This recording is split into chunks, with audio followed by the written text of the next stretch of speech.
Et la Russie et la Turquie ont signé un accord d'un projet de construction d'un important pipeline sous-marin de gaz naturel entre les deux pays. Le projet Turk Stream permettra au gaz russe d'atteindre les marchés européens sans passer par l'Ukraine.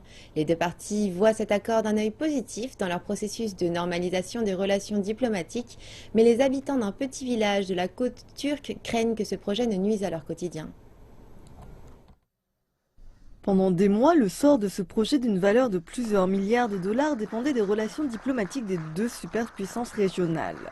Aujourd'hui, l'amélioration des liens entre la Turquie et la Russie aide à accélérer ce projet d'énergie.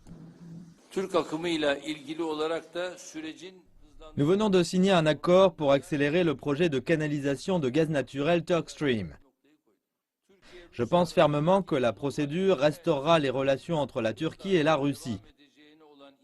Nous améliorerons nos relations dans tous les domaines tels que la défense, la politique, l'économie, le commerce, le tourisme et la culture.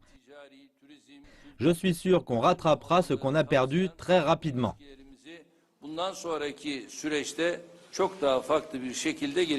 Le nouveau projet approvisionnera 30 milliards de mètres cubes de gaz naturel russe par an sous les eaux turques de la mer Noire vers l'Europe et représentera 50% du marché turc. Ce projet aidera le marché énergétique. Cependant, tout le monde ne partage pas le même avis. Selon le syndicat Fisherman, près de 500 familles vivent de pêche ici. Ils ont peur que la canalisation ne perturbe cette zone d'habitat naturel. Tous les habitants de Kiyikoy sont contre ce projet. Pendant la période d'ovulation, les poissons migratoires déposent leurs œufs ici. Que feront les poissons ensuite? Ils ne pourront pas déposer leurs œufs. Où peuvent-ils aller? C'est notre inquiétude. Si les espèces de poissons disparaissent, que feront les prochaines générations? Les habitants s'inquiètent également de l'impact de ce projet sur l'industrie du tourisme. Cela aura un impact négatif sur le tourisme. Le revenu du tourisme à Kiyikoy est élevé. Les hôtels, les auberges, les ventes de poissons, les restaurants, ils seront tous touchés.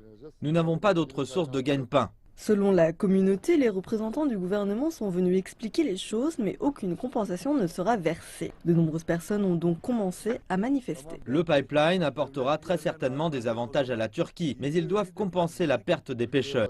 Peut-être que l'État se soulagera d'une certaine manière avec le pipeline, mais il ne prend pas en considération le peuple de Kiyikoy. Avec la signature de l'accord Turk Stream, les habitants craignent de devoir partir pour trouver d'autres opportunités économiques. À un niveau plus haut, cependant, Ankara dit que cet accord accélérera l'amélioration des relations avec Moscou, offrant de nouvelles occasions pour davantage de projets bilatéraux économiquement bénéfiques.